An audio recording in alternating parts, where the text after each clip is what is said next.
Welcome. It's great to have you all here with us. There have been a lot of great scientists out there, and one pair of scientists that helped move X-ray technology forward were named William Bragg. That's right, both of them were named William Bragg. It was a father and a son. And, of course, one was named after the other. But the other day, my son asked me, well, why am I not named after you?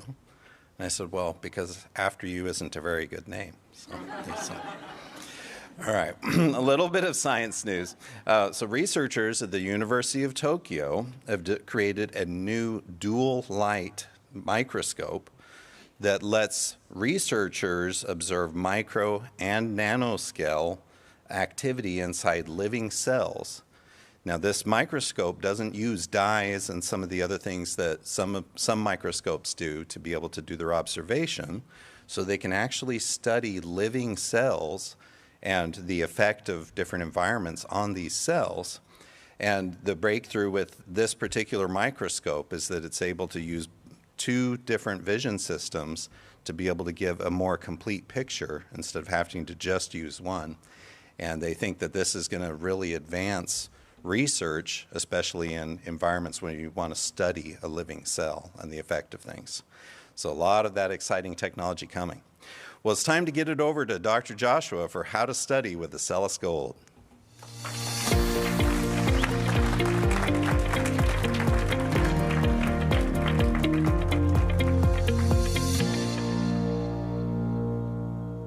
As you probably know, Acellus Gold has a lot of features to help you study. Well, today we've brought in an expert to share some advice on how to get the most out of your classes. Take a look. Hi, I'm Tyler.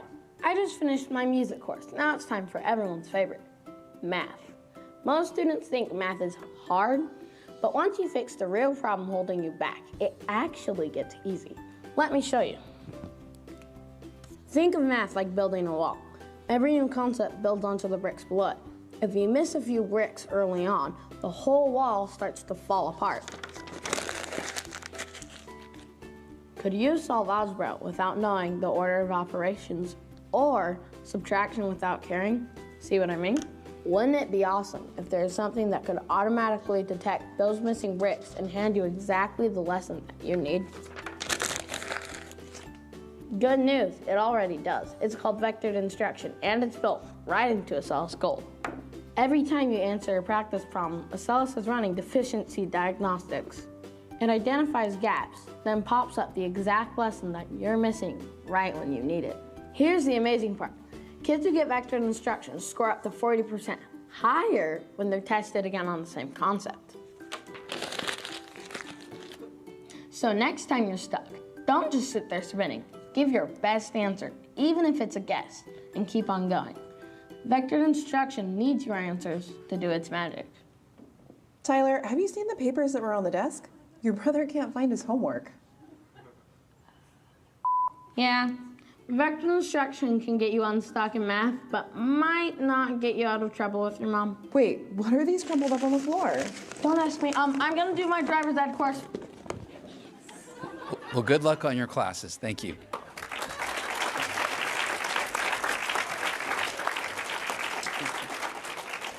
All right, well, it's time to get it over to Dr. John for the Technology Spotlight.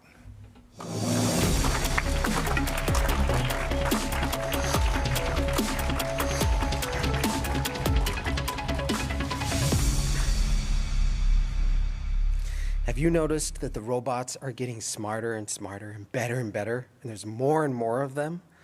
But are they really ready for the real world? There are a lot of unexpected challenges in the real world that they don't see in the lab. Let me show you what I mean. Here's a really cute little robot starting to get in the real world, and let's see how it does. Oh, didn't catch the ball, but that wasn't the point. These researchers are actually at Disney, and they are trying to teach robots how to fall with style. And you may have noticed that the robot didn't break, so that was good. And they've been realizing that you can do a lot of things to try to prevent the robot from falling, but in the real world, robots will fall. at some point. And the question is, at that moment, how much breaks? Because when robots fall, they get hurt, if you can call it hurt, right? Gears break, motors break, batteries come off, and things like that. So instead of thinking about just how do we prevent falls, they've been thinking about what to do when they do fall. Here are a few ideas that are really common. In fact, 2 of them are common, and one of them is their new idea. Here's the first one. Just dampen the motors when the robot starts falling, or freeze when the robot starts falling, or their new method, try to figure out how to move so you land well. And you might notice it's got a pretty good pose, too. Remember, this is Disney, so they have artists help come up with how the robot's supposed to finish the fall.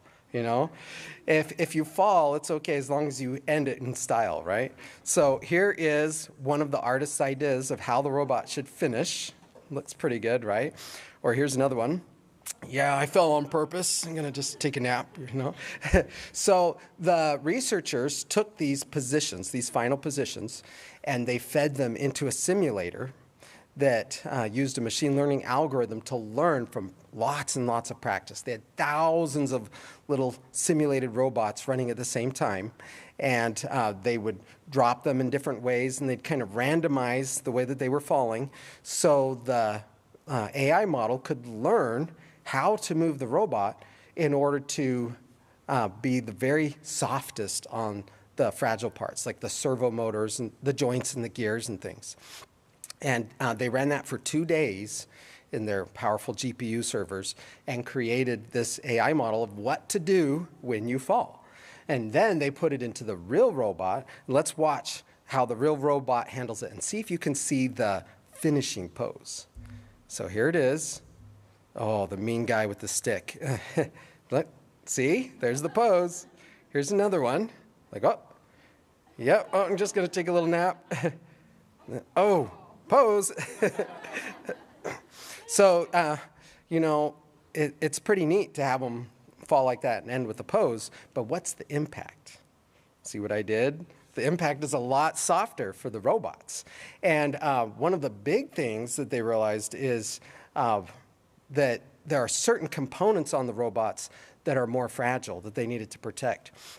When you think about when a person falls, we usually instinctively do actions with our arms to try to protect our head because it's a really big deal that we don't hit our head when we fall. And so on robots, there are components like that as well that they really don't want to hit because they're more fragile. In this example, they trained the robot to not smash its battery pack. You see that battery pack? Avoid letting that get smashed. So now, mean guy with stick comes. Oh, let's see here. Here we go. Push. And see how? Now let's watch it again in slow motion so we can see what happened. So he's pushing it with the stick, and watch those legs. They twist around and roll over really quickly in order to avoid impacting that sensitive component. So if you think ahead and figure out which things to protect, you can program that into the robot. And it makes it so it's much more robust when it actually does fall. So I want to show you some more videos because they're so fun. I would not want to be the mean guy with the stick pushing them all. And they ran a whole bunch of different tests with the different poses and everything over and over and over again. See, here they all are. They did way more than this, in fact. But they say that with all of their experiments, the components on the robot lasted the whole time. They didn't have any robot damage while they were doing it. So I guess they can say no robots were harmed in making this video, right? They did have some damage before they perfected it, but just think of all the gears they saved, right? Yeah, and that's all the tech we have the time for. Thank you.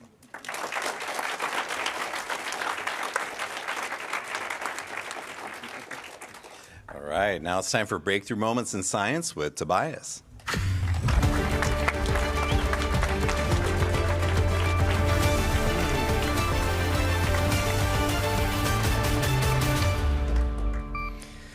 Well, we're going to talk about one of those things that's just kind of everywhere now, but it used to be nowhere. And I'm talking about email. And, you know, with email, things have changed over there. It used to be, you'd be there, man, look at all these letters I'm getting. Oh, I got an email. Now it's like, man, look at all these emails I'm getting. Oh, I got a letter, right? But email is something that is just used all over the world. And, you know, you get those real emails, you get the spam emails, you get the emails of you want $1 million. You get those emails where the subject line's like, millions of people like you are making millions in their spare time. And I'm like, if I was making millions in my spare time, I'd go full time. But, so we're going to talk about this guy, Ray Tomlinson. And in the 1960s, going into the 70s, Ray got a job at a company that was working on something called ARPANET. Now, ARPANET was this initiative that the government was involved with, and basically it was an experimental computer network that was, you can think of it like the forerunner to the internet. So it was like, could we make a system where these computers can communicate with each other in a network? And this is like really rudimentary. But as he's working on this system, one of his jobs was to kind of get computers to print out messages that people wanted to send somebody. And it was actually not even necessarily over the network. It was like, here's a computer, and I'm going to message Jim for when Jim comes to this computer. And the computers back then, this is way before personal computer and, you know, the computers we know now. So computers didn't have a monitor that Ray was using. It would print your code or your message out, and it just had this roll of paper. And the story goes, as Ray was working on trying to figure this out, he thought, man, what if instead of making a message on the computer, what if we made it so I could send a message from this computer to another computer somewhere else on this ARPANET? And so Ray started to work on this, and he actually started to get a system. And, you know, he had to do the coding and figure out how he was going to structure this. Well, he was able to successfully send a message from one computer to the other. And guess what the message said? That's one small, no. He's like, people asked him, so what did the first email say, Ray? And he said, I don't remember. It was probably just garbage. I was like, oh, because to him it was like not even a thought of, I'm changing the world. It was like, here we go again. I'm going to do another test. Let's see if it works. So he just kind of wrote stuff. Here's a picture of the computer that sent, that computer in the front. And it's a lot bigger than a computer we know now. That computer is the computer that sent the first email message. It wasn't called an email, but it sent a message over the network to another computer. Guess where the receiving computer was? It's the one in the back of that photo. but it was over the ARPANET system. So it was from one computer to the other, and it was over the system. So in theory, if the system could grow, we could send messages from one computer over there without having to print it out, walk over there, you know. It's kind of like when my two girls have walkie-talkies and they're like, can you hear me? Yeah. And they're in the same room on either side of the bed. It's like, it's a little, you know, lackluster right now. But what if you could do that? What if you could send a message from here and get it over there? Well, he started to put together kind of a whole structure. How are you going to code this? One of the things he had to do was figure out a way to get the computer systems to be able to identify a receiving message from who's it's coming from and who does it go to. And he wanted it to be able to go to someone at a completely different network system, you know, so a computer that's not at this building, it's over there in that system. And so he needed like a standard of this person at this network. And so he needed to come up with a symbol that he'd use in the address of the person that you were sending the email to. And so he started trying to figure out, I need an address, a symbol I can use. Now, some of you might think this was invented for email. But actually, this symbol existed before email. In fact, they have found this symbol on paper that was written down hundreds of years ago. Yeah, it's like they were doing email back then. No, it was used as a shorthand for amen. It was used, I don't know who's writing amen that many times. It's like getting to do the symbol. It was used eventually as an at, but in like Italy, they found documents where they used this symbol to be like the price of this at this much. And this was used as a short at. And so he thought, well, if I use this symbol, then it says this person at this location on the network. And he said that he chose this symbol over other ones because he knew nobody used this symbol in their name. Can you imagine that? Instead of, hey, I'm Shakespeare, it's no, I'm Shakespeare. It's like, woo, that'd be something. But he said that's why he chose it, because it's unique, so unique, it shouldn't be in someone's name, so it shouldn't be confusing. Well, that's what he ended up using. And so that became eventually what we would use for email addresses. So-and-so at such and such. And now this is really rudimentary, and it wasn't even called email. And eventually someone else would coin the term email, and someone else would start structures like inbox, and all of that would be carried over from like the office work era. And in fact, it would evolve and evolve that eventually in the 80s, because this is like 1971 when the ARPANET project was going on. But in the 80s, they considered changing at, did you know that, to an exclamation point. Can you imagine that? It's like my email was tobias@sciencelive.com, which it's not, okay? But if it was tobias@sciencelive.com, it'd be tobias@sciencelive.com. That'd be something else. But they didn't do that. That fell through. But Ray's initial invention would become kind of the starting point. A lot had to happen after. And the way he describes it is, you know, he feels like his idea wasn't very big, but it came at the right moment with the right technology, and it ended up changing the entire world. So today, they estimate 300, yeah, there he is, at 347 billion emails are sent every day. And that's a pretty big change from just a few decades ago. So if you have an idea, pay attention, because you might change the world. And then they're going to want to hear all about it. Thank you.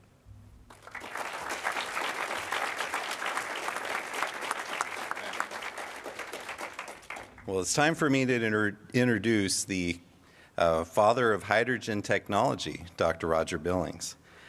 You know, he invented the first hydrogen car, the first hydrogen bus, first hydrogen home, but then he made a real impact on computer technology. Following some of those days we just heard about, he patented a technology called functionally structured distribution, or FSD, which is a foundational technology for communication over networks where there's a server, or the central data server, and a client. And seems like a simple idea today, but it completely revolutionized how networks operate and became one of the foundational technologies of the internet as we know it today. So amazing technologies that are still coming. Please welcome Dr. Roger Billings.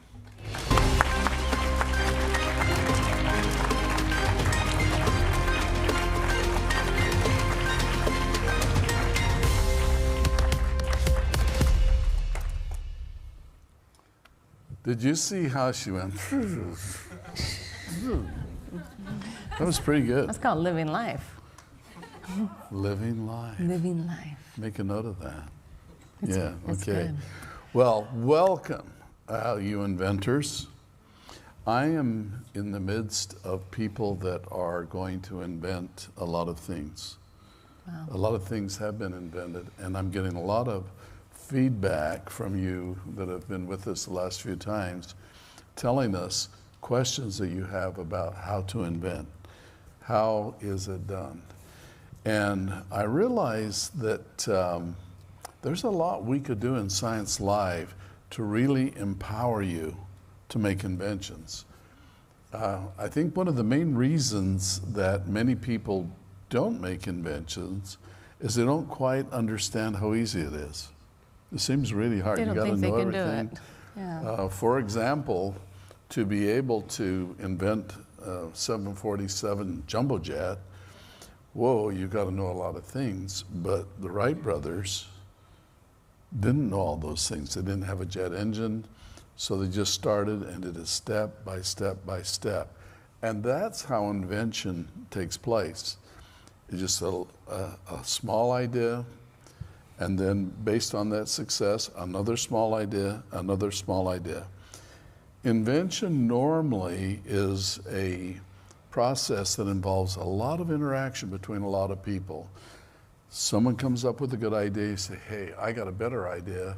And then they say, well, I got a better idea than that. And so you it's like climbing a ladder. If you try to jump up on top of a building, it's tough. But if you put a ladder up and just go one step at a time, you can do it. And so I want to show you exactly how to do that.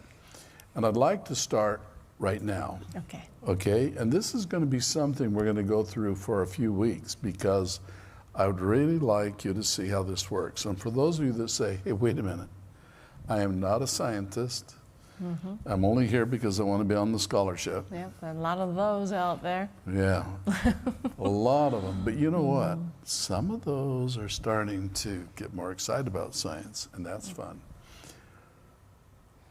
The main purpose of Science Live in Acellus Academy is to help students understand the value of the effort you put into learning, into studying. And if we can do that, no matter what your future, it's going to be better because of the knowledge that you gain. So I want to just put in a general word for inventing. Inventing is a process, and we're going to discuss exactly how it works. But invention works in organizing your bedroom, planning your career. I even think it fits into figure skating.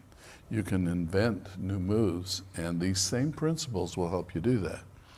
And as Mahomes would say, if he were here and he was my buddy, which someday maybe will be, he would say, that would even works for football. We can make new plays. So let's get into the process of how it works. Okay.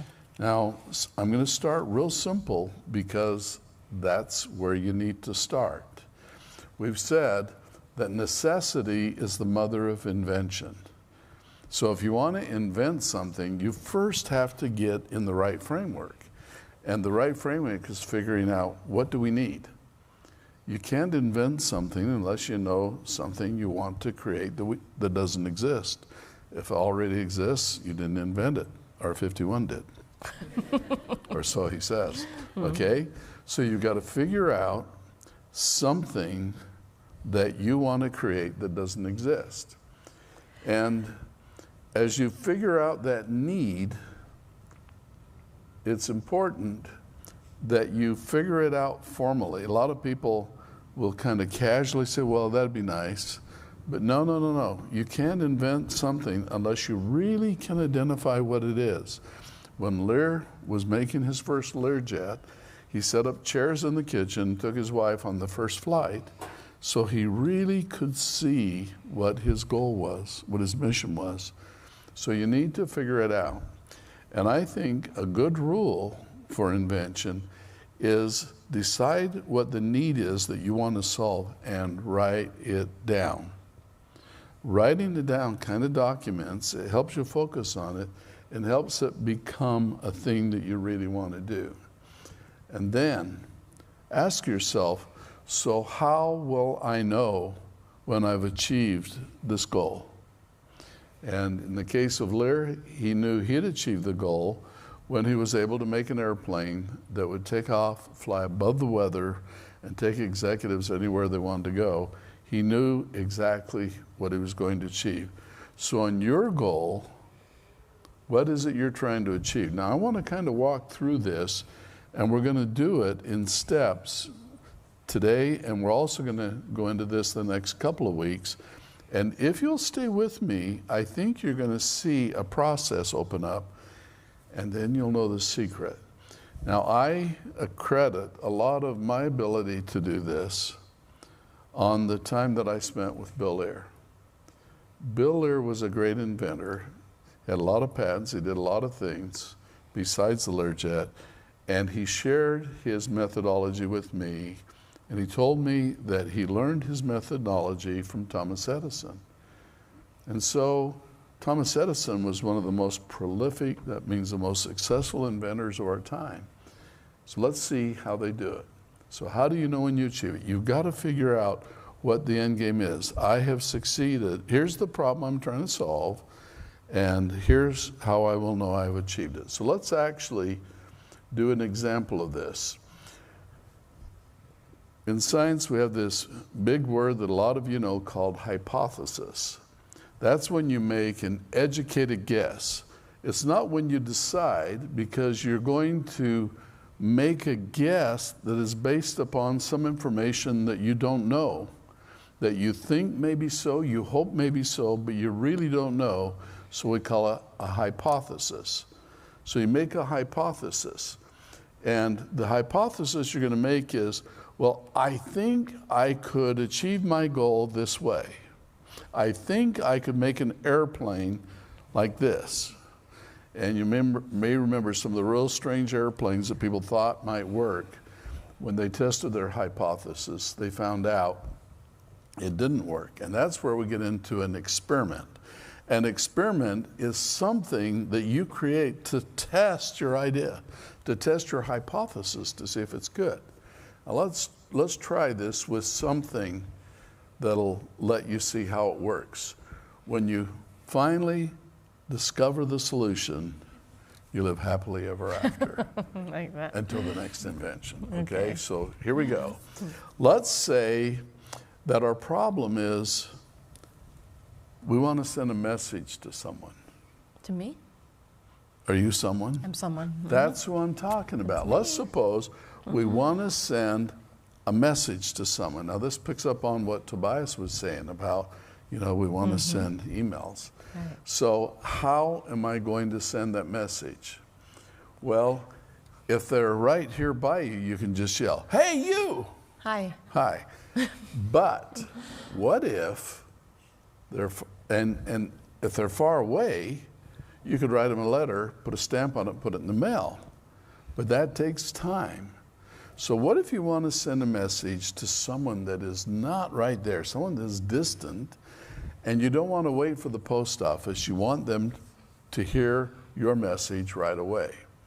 Well, then you have to invent a way to send the message a long distance right now. All of a sudden, we're not talking about just a hypothetical. This is what scientists really ran into not too many years ago, quite a few, but still. They wanted to be able to send a message to a distant location, to a person way over there, and they wanted to be able to get it right now. So how do you go about doing it? So the goal is sending a message to the next city, let's say, and not by putting it on a pony and having Pony Express, because you want them to know right now. And you can think, wow, sometimes that would really be useful, wouldn't it? So how would you go about doing it? Well, the Indians did it with smoke signals. Mm-hmm. Okay, but that was a way. And it worked and it didn't. So let's suppose that you could put up telephone poles and you could run 2 wires from where you are to the distant city. And then you could jam electrons into the wire. They'd go down to the wire, and they could go through a magnetic coil that would actuate a buzzer so they could hear it, and then you'd have to have a path for the electrons to come back.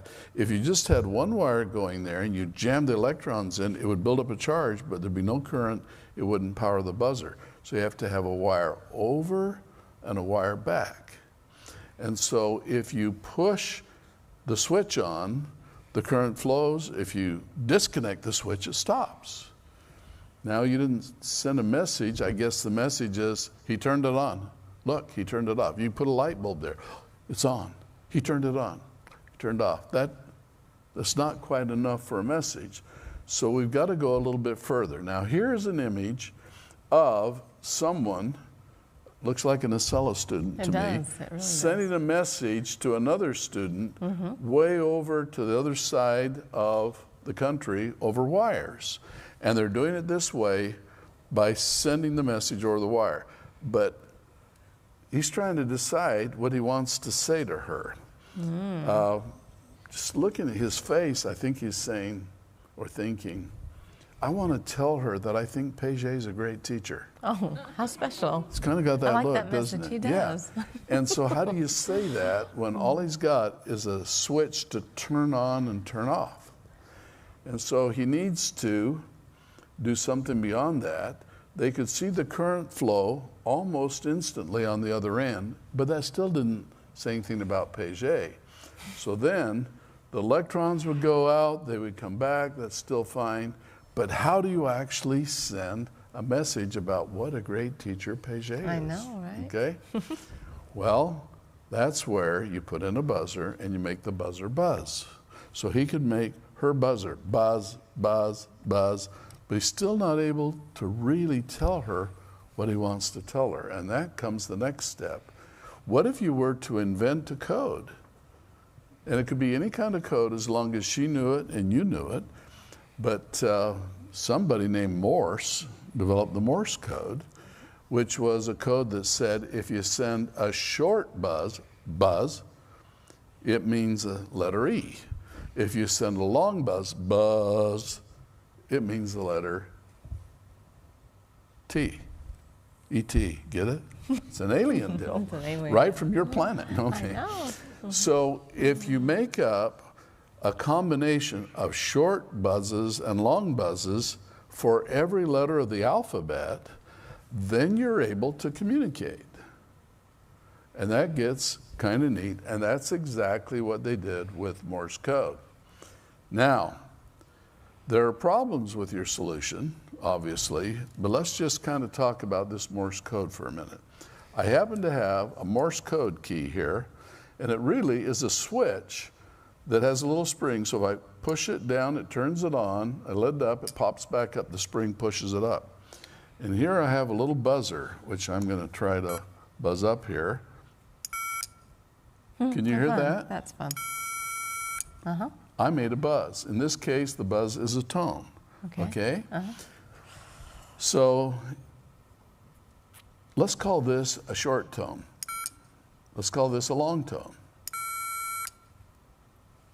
So if I'd send a combination of those, I could actually communicate a message. If I go, that was a short and a long. Let's hear it again. I'm sending an A. An A is dit da. We call da's the long ones and dit the short ones because it's easier to say. Otherwise you could go dit, dit. Dit-ah sounds better, okay? What if I wanted to send a B? A B. A long, a da, and 3 short ones. 3 dits, okay? Let's see if you can figure out what this is. I want you all to pay attention and see if you can figure it out.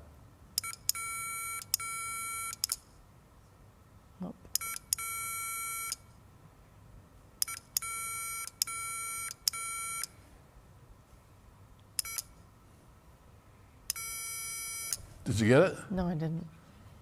Paget. Did you I get should it? have gotten It's it. Paget. How about that? And then the one we talked about last time, which is probably the thing that ham radio operators send an awful lot, goes like this.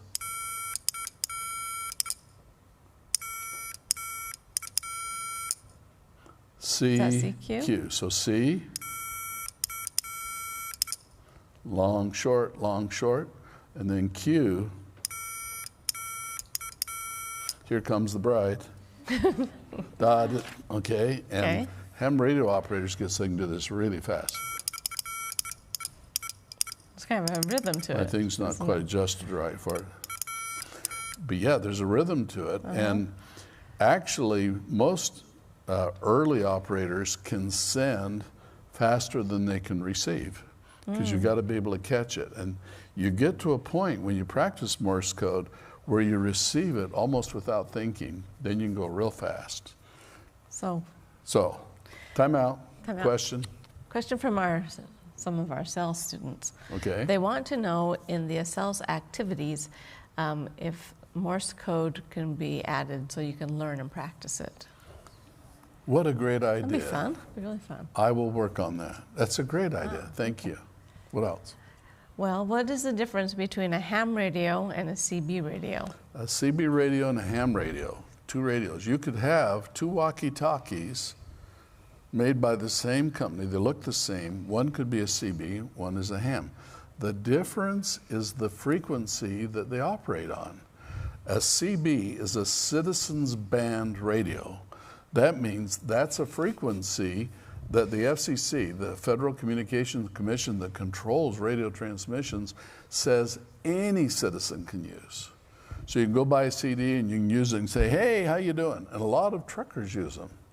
And they have this little trucker jargon, CB talk, you know, break, break, breaker, breaker, and they do their thing. A ham radio is about a pig. Yeah, and CB is about a chicken. No, I think Chicken broadcast. I think it's they call it ham radio because most ham radio operators are hams. You know? But a ham radio operator is an amateur radio operator that had to get a license. You cannot transmit on ham radio bands unless you get a ham radio license. CB, anybody can do it. Ham radio, you got to have a license.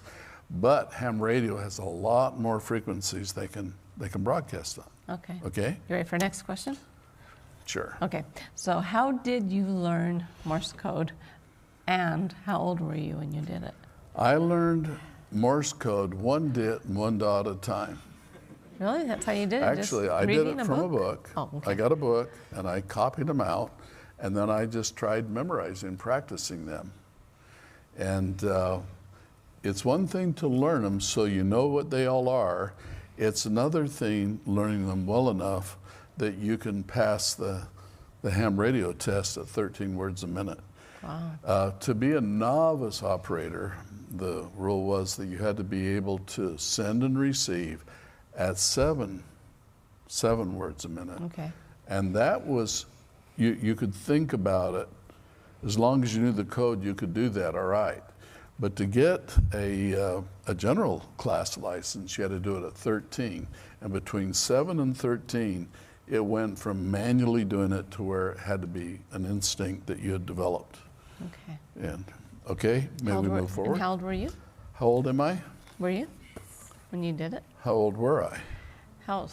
Yes. I was in elementary school. Okay. Yeah. He was in elementary school, for all you guys who are wondering. And for those of you that care to know, I still am in elementary school, so it doesn't really say Okay. much. Okay, so now we have talked about this idea that we're going to send a message to a distant city, and we're going to send it over a wire. So what are the problems we have to overcome? Whenever you have a goal, if it's a good goal, there are problems that stop other people from doing it, but they're problems that you can solve. And that's where we start getting into inventing. We have the need, we have the goal, we know what we want to do. We even know that when we have succeeded, we will be able to think of something we want to say to that person way over there. We'll be able to send it, and they'll instantaneously be able to know what we were thinking. Okay? But there are some problems. I want to show you a diagram, and you notice there's a telephone pole and a single wire going across. If you're going to hook a wire from where you are all the way to wherever the other person is, perhaps in another city or even across the country, the cost of putting up a wire is very expensive. It has to be a conductor like copper. And so it's very expensive. So one problem is the cost of putting up that wire. And it turns out that early in the process of developing the telegraph system, someone realized instead of needing two wires, which would be twice as much wire cost, you could do it with one wire if you had a clever little trick up your sleeve. And the clever little trick is that you send the other signal through the Mother Earth. Mother Earth can conduct signals. And so you put the voltage out on one wire, run it through the coil, as you can see in the figure, and then take it down to the earth, and so you have the return path through the earth. Now, this sounds a little bit far-fetched, but it really does work, and it's one of the things that made telegraph feasible, and someone figured that out. Someone invented that.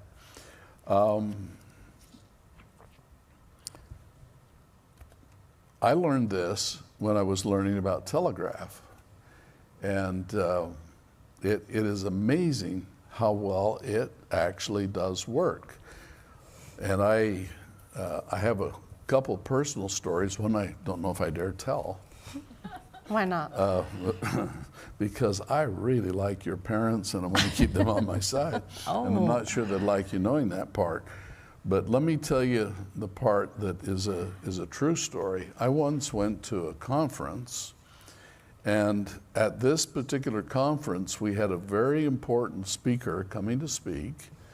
And the speaker came, and it was a large crowd of people.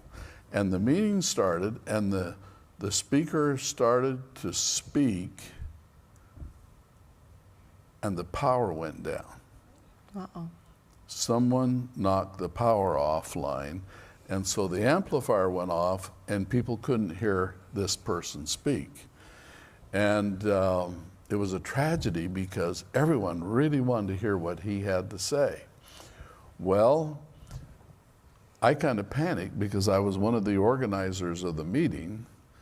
And so I started trying to find out what's wrong. Did we flip a breaker? Is there a way we can get this power back on? And he was trying to yell, but people couldn't hear him except right in front. And then I found out that the power was off on this part of the city, but that part of the city still had power, and the closest home that still had power was only 1 block away. Wow. On our side of the road. And I thought, wow. So I ran and I found a spool of wire. And I thought, maybe I can get power from that person's house down just to run this amplifier. So I got someone to help me, and we put a stick through the roll, and we pulled it out all the way down the block. And it was just barely long enough. And so now we had a wire, but to send electricity, you got to send it out and back. And I didn't have enough to come back. So we took a piece of conductive metal and we pounded it into the ground down at the house, and we pounded it in the ground right by the building we were in. And then we plugged in a plug and ran it out and hooked it to the wire one side, and the other side we hooked to the ground. And over at the building where the meeting was being held, we hooked one wire up to the pole in the ground and the other one to the wire. When we plugged it in, the radio came on, or the amplifier came on. Did they say thank you? Well, I'm They're not pretty sure lucky. that everybody knew what happened, but I did. I was pretty proud that I sounds knew like about you. this. You can Yeah. send it on one wire. That's amazing. It is interesting that you can send a signal through the ground and one way, That's but you neat. still need a conductor getting through. So these are some of the problems that you run into. Now, the person that was trying to do this with 2 wires would not be able to compete with the clever inventor that invented the way to do it with 1 wire, because they need twice as much copper cable. And so it would be a lot more expensive for them than it would for the other. So you see how that's working? So,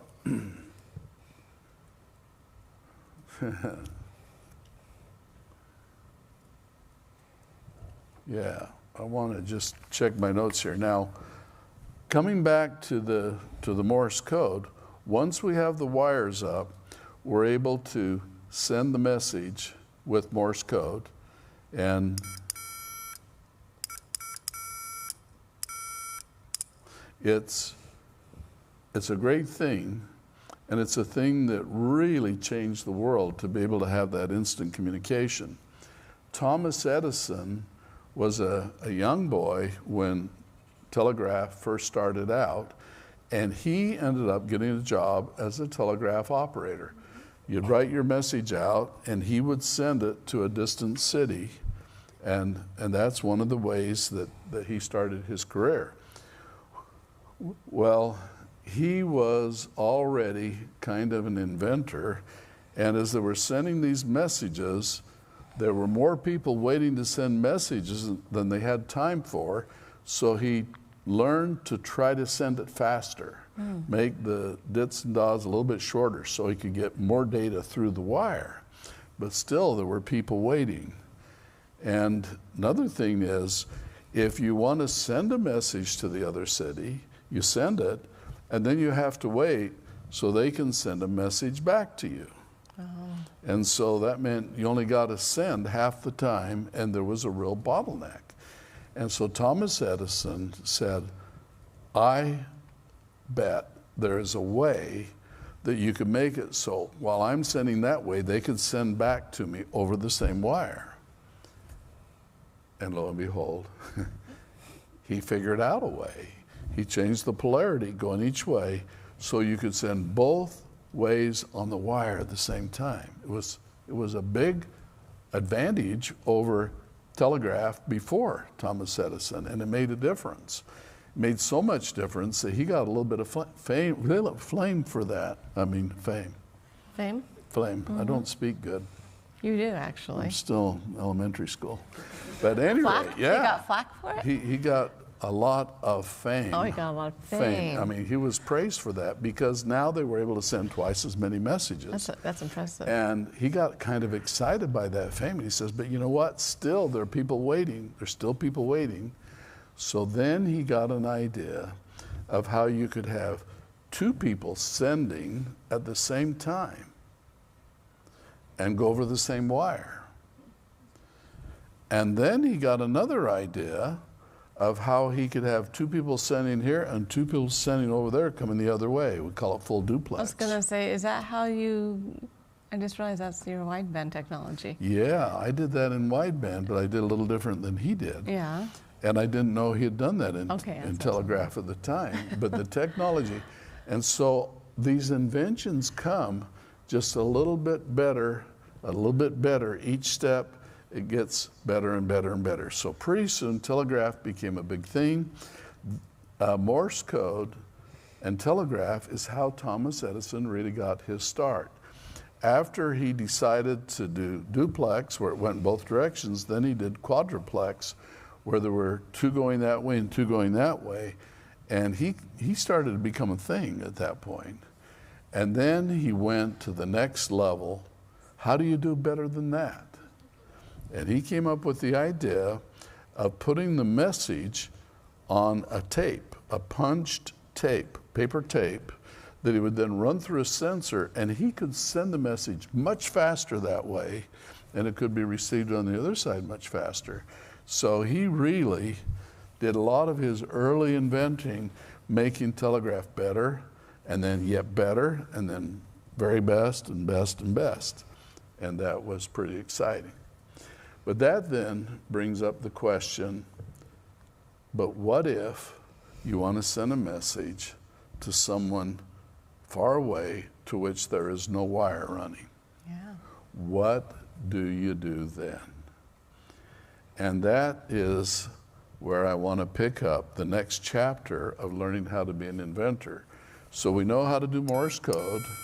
We know how to hook up wires and send electrons to the other side and run the buzzer so they can get the code and they can decode the message.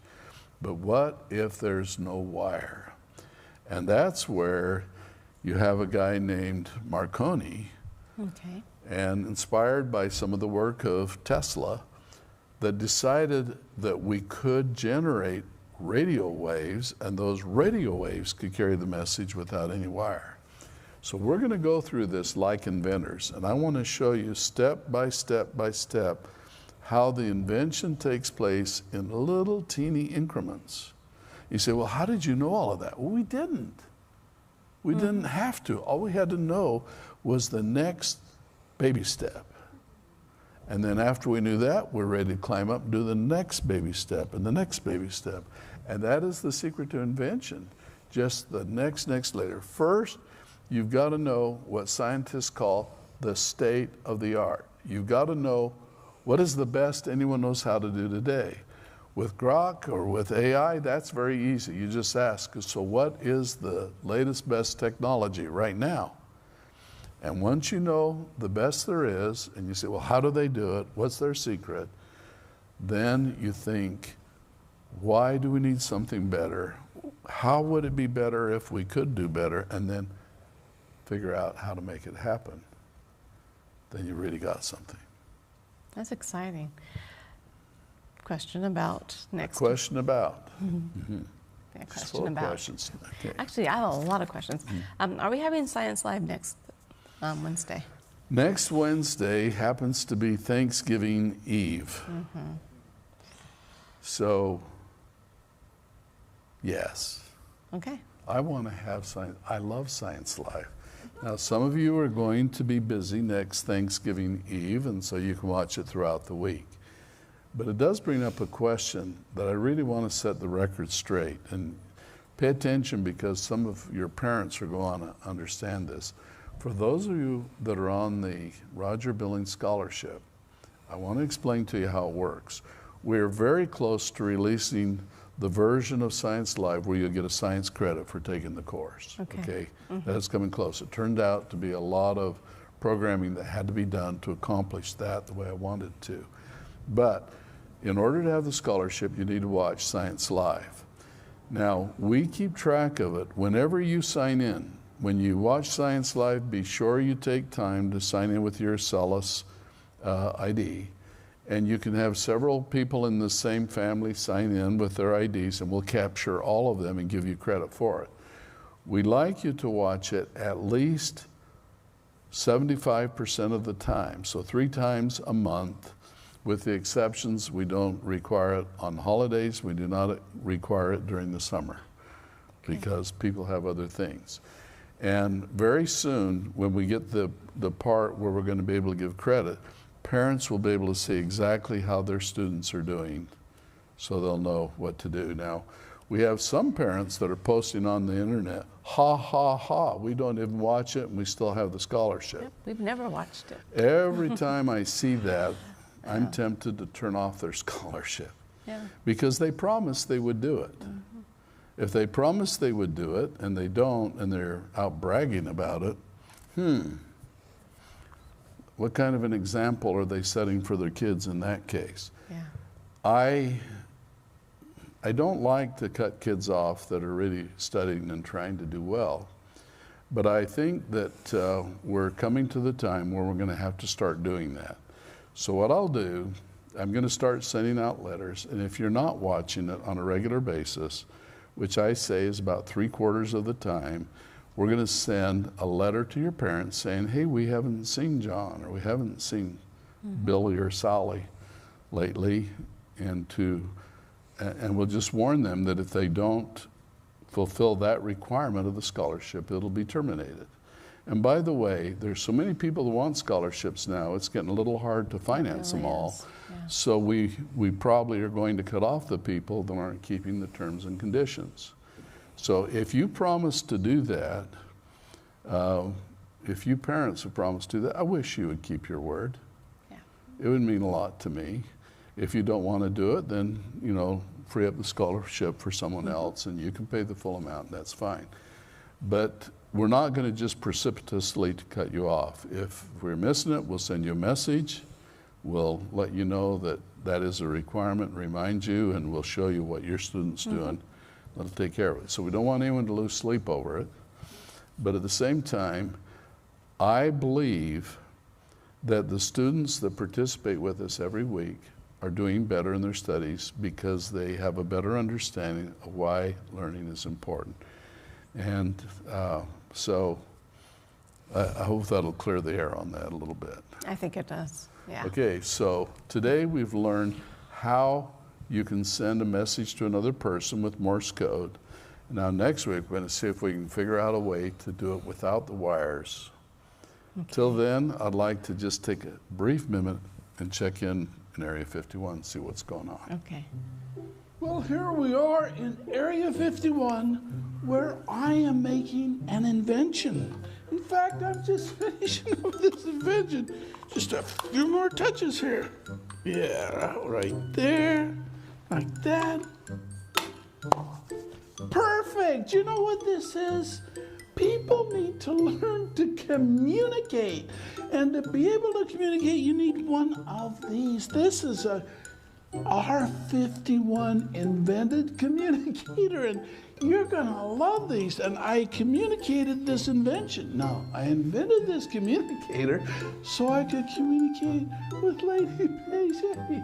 She is so wonderful. Did you know that I am her favorite student? R51, you're just one of all of her students. She likes all of her students just like she likes you. No, you see, Mr. Big R, you see, I'm her favorite. Can't you understand that? I'm the one that she just really, really likes. Oh, you make me feel so bad. I wish you would just mind your business. They're just joking. R51, you need to just get off of this Paget thing. She's the teacher of all of the students. I know. Okay. Well, thank you. Back to my invention. We're here in privacy now, and we can just really use this communicator to talk to Lady Paget. Let me show you how it works. This is a super duper communicator, and that's who's going to communicate. And what are we going to say to her? Have you seen her lessons? She has some really, really amazing lessons, and she really, really likes to teach things to us to make us be better persons. So I'm going to just use this little thing here, Doctor. Lady Paget, do you hear me? Now, to see if I was able to reach her, we're going to tune in her lesson and see what she says. Let's tune it in. Okay, students, if you want to have a really wonderful day and prepare for your future, here is some important advice. First, always be kind and respectful to everyone. How you treat other people says a lot about what kind of person you are. Oh, doesn't that just make you feel like you're so special? And could you tell she was talking right to me? I'm the one. Let's try it again. Lady Paget, it's R51 again, your favorite student, and I'm just here to tell you how grateful I am for all the things you teach us. Let's tune her in again and see if she heard us. Okay, second, do not ever, and I mean ever, waste your opportunities to learn. Every speck of knowledge you master empowers you to be able to accomplish something later on in your life. Oh, my goodness, she did hear us. I am her favorite student. Couldn't you tell by R51? She didn't say that to you. She said it to all the students. What's wrong with you? She can't hear you. Well, I think she can hear me. I can prove it to him. Watch this. Lady Paget, it's R51 here. Now let's tune her in and see if she heard. So remember, R51, you are very special. There is no one else in the whole world like you.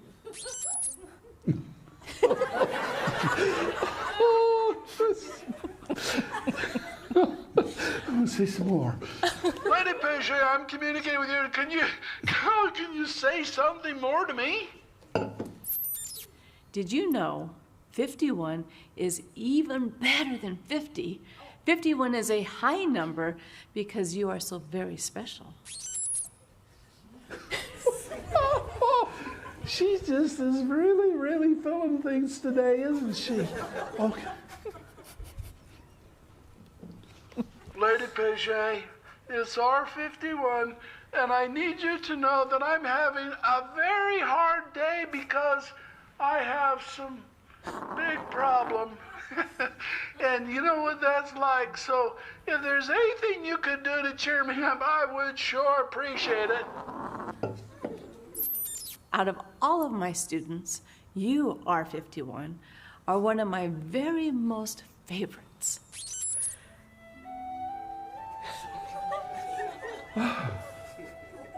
Ladies and gentlemen, boys and girls, guess what? I'm going to send you a message through my communicator. Are you ready to hear what I'm saying? Ladies and gentlemen, boys and girls, this is R51, and I just want you to know I am in Paget heaven.